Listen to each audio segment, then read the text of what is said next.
Hey, I'm Chris Cucoch from Royal LePage Signature, and this is your Mississauga housing report for June 2020.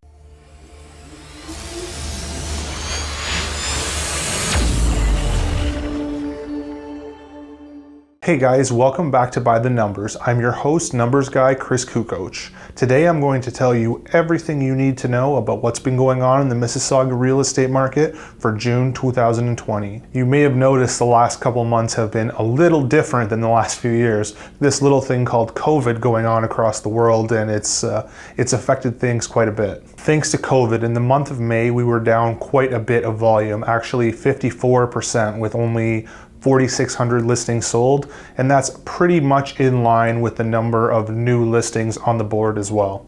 Despite the unusually low volume, the average price was actually up 3% across the board. And really, when you dig down into the micro markets, you'll find the only one that's down is Detached, and it's what we call a compositional effect.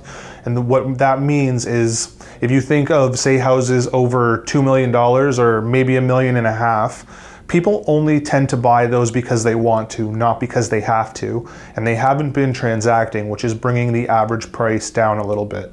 The price is actually down about 4% from when we were at the peak before things started to happen, and you'll have to remember we had a ripping hot first 2.5 months of 2020 before COVID came and slowed things down. Here in Mississauga, we sold 408 units, which is down about 60% in volume, which is quite a bit, but we still are in technically a seller's market with about 2.4 months of inventory. Our average sale price across all asset classes in May was about $797,000, which is actually up about 5% from May of last year. That number is down about 7.5% from the pre-COVID peaks. However, if you recall the first couple of months of the year, we had an even hotter start here in Mississauga than we did in the rest of the GTA, and we're actually about flat from the start of the year. So all COVID has done thus far is erase those killer first couple of months of the year, and we're right back to where we started at the end of 2019. In the Mississauga micro markets, you'll find that every asset class is in fact down from the pre-COVID highs back in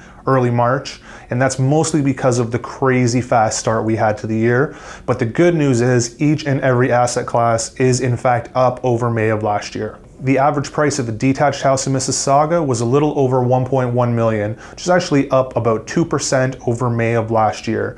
Now, we were significantly down in volume as well as in new listings. However, we have still about 3 months of inventory, which puts us just slightly into a seller's market for detached.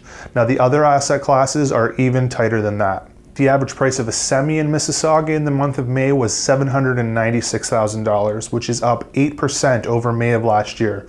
Again, we're down in volume, but we still have only 1.25 months of inventory, which is actually super tight, and it's reflected in the fact that the average semi is still only on the market for around 18 days. Now, the townhouses are equally as tight with about 1.3 months of inventory and around 18 days on the market. The average price was about $653,000, and which is up about 5% from May of last year. And our regularly super tight condo apartment market has loosened up a little bit. Average sale price was just under $500,000, which was up about 4% from May of last year.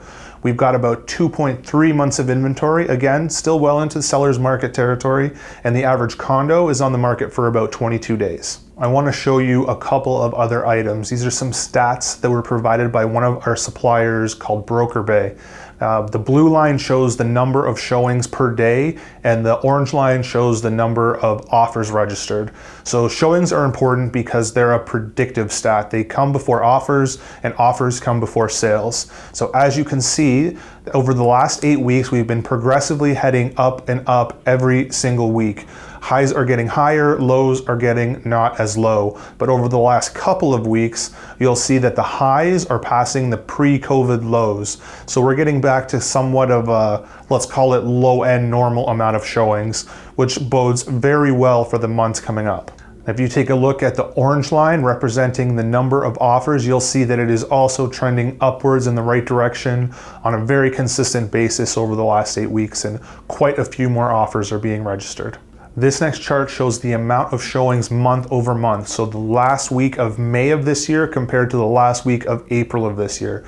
As you can see, there's a huge gap in the number of showings, and we're up 95% month over month in the number of showings, and that's translated into 95% increase in the number of homes sold as well. And this final chart shows the week over week number of showings. So the last week of May of this year versus the week before that.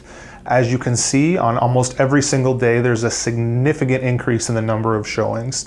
We're actually up about 20% in the number of showings week over week, which translated into about 34% more listings sold. This is great news because it's showing us where we're headed and we're going in the right direction. I hope you were able to find some value in this video. It's not the best out there, but the sky is not falling like a lot of people seem to think that it is. And we are definitely heading back in the right direction, and we're getting back to where we were going before COVID came. Now, nobody has a crystal ball to say what's going to happen over the next few months. And there really is no COVID real estate playbook because something like this has never really happened before. But based on the numbers and what we're seeing, we're feeling pretty good about what the next couple of months are going to look like. I hope you enjoyed this, and I will see you in the next video.